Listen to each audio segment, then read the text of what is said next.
Today we got a good one for you. Foresight Records, as you can see with the big Foresight sleeve. This is MC Player Dance the Mega Disc, 1988. This record is just a lot of fun in a lot of ways. MC Player, he's a pretty dope MC. He's got like this fast flow, kind of, wordplay, but not really complex. I mean, it's the 80s after all. But definitely that kind of boom, boom, boom, boom, boom, hype pace. It's Miami, but again, it's the 80s, so it's not just all about ridiculous boom, boom, boom sonic sounds for testing your speakers. It's still that really kind of fast-paced, high-speed, dope, MC heavy rhyming.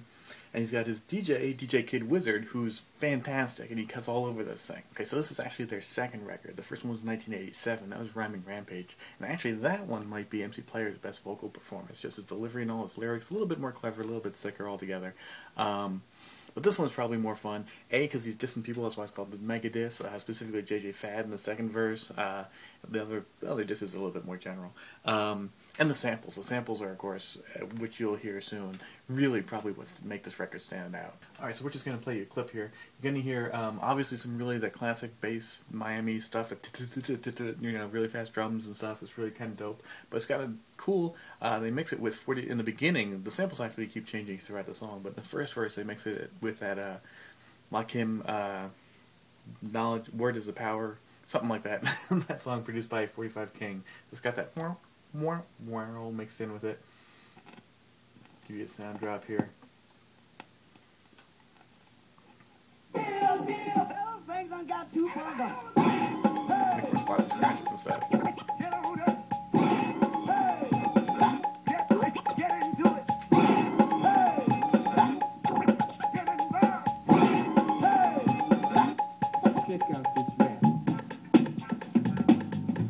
So, I mean,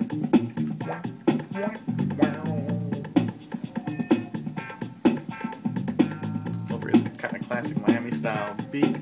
Once MC Player comes in,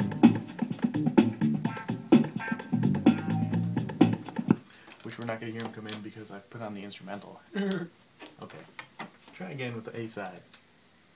Popping my junk, muffin show material, raisin bread, cereal, rappers, MC Players, Imperial, dollar joke MCs, please, G's, biting cool out lyrics, put your lame as Louise, Jefferson voice, moist as Maybelline, gold and green instead of rap and sing, average MC for the Arlington ghetto, DJ Kid Wizard, drop the heavy metal.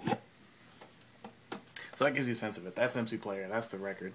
But then, of course, probably the most memorable part is A, the incredible scratches by DJ Kid Wizard, and the samples, especially the use of Bon Jovi's, what is it?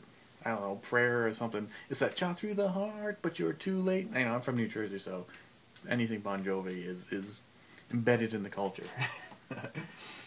The fact that they consider that heavy metal, by the way, is interesting, but here. Ghetto, MC for the Arlington ghetto, DJ Kid Wizard, drop the heavy metal. Hey, suckers, rap music.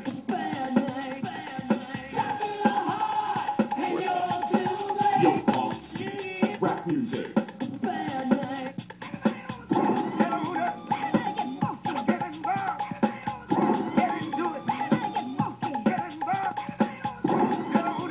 See, that's the hook, but the scratches really come in, especially on the breakdown towards the end.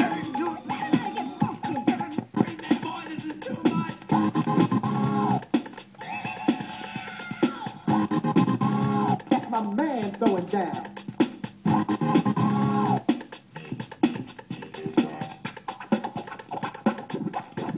Here's right here.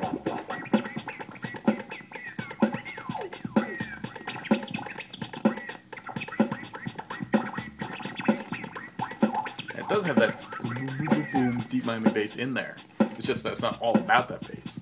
So that's Dance the Mega Disc, and you also got the instrumental on this 12-inch. But then there's one other song, the heavy metal Microphone Maniac. But again, you can tell why it's called heavy metal, because again, they've got that whole kind of heavy metal thing, which isn't, MC Player doesn't do it all the time, but he does do it on this 12-inch.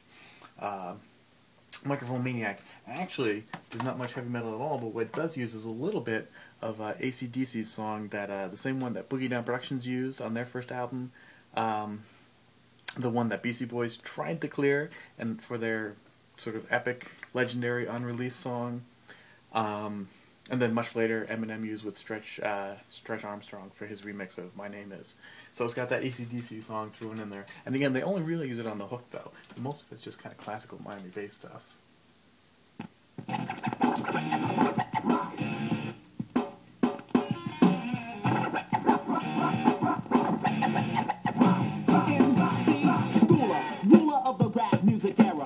Jesus running fast as Tammy Baker's mascara up front. The days of Maze, MC Animal and Cage, more astounding on stage than Robert Plant and Jimmy Page were back in the days doing the Led Zeppelin craze. So poetical past your own what you heard about us will graze. Rewrite what I recite, find ways to rephrase my rhymes is Jimmy the Rock with purple haze. Dark brown eyes, not black, blue, hate to a beige. Those were jeans like Springsteen, but I was born and raised in the U.S. of A. Point to references in the lyrics. Sour kid with the trap music, youngest DJ.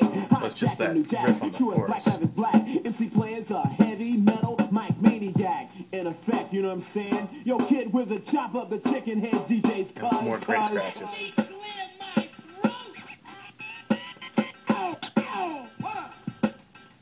And the bass again, of course.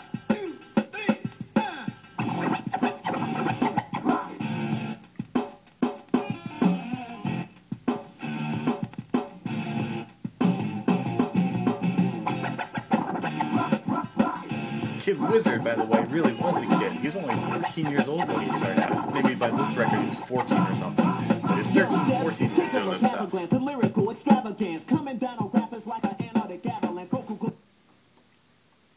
And the music is also produced by MC Player, so he's not just rhyming, he's doing the music. It's executive produced by Billy, I was going to say Billy Wilder, obviously it's not Billy Wilder. It's Billy Hines, who owned Foresight Records, owned the record store the Foresight Records started out in, and he's MC/ADE's father, which is why, of course, MC/ADE was signed to Foresight Records. So anyway, this is unfortunately the second and last MC Player 12-inch. There's only Rhyming Rampage, which is dope too, you should check it out, and this one, which is great. Lots of fun. They're both great. This one's maybe a little bit more fun because of the novelty value, but they're both great. But those are only records. Foresight Records closed a couple years later, but MC Player disappeared even before Foresight Records closed. So it's a great shame, but these are some records really worth checking out. In fact, a lot of stuff on Foresight is worth checking out. That had, you know, MC Chief and Sexy Lady, the Universal Crush Crew, MC/ADE's early stuff, of course. It had MC Shadi's stuff before he signed to Luke Records, and that was really some of his best stuff. So Foresight Records, lots of dope stuff on it, including especially MC Player. So until next time, Werner von Wallenrod. Peace out.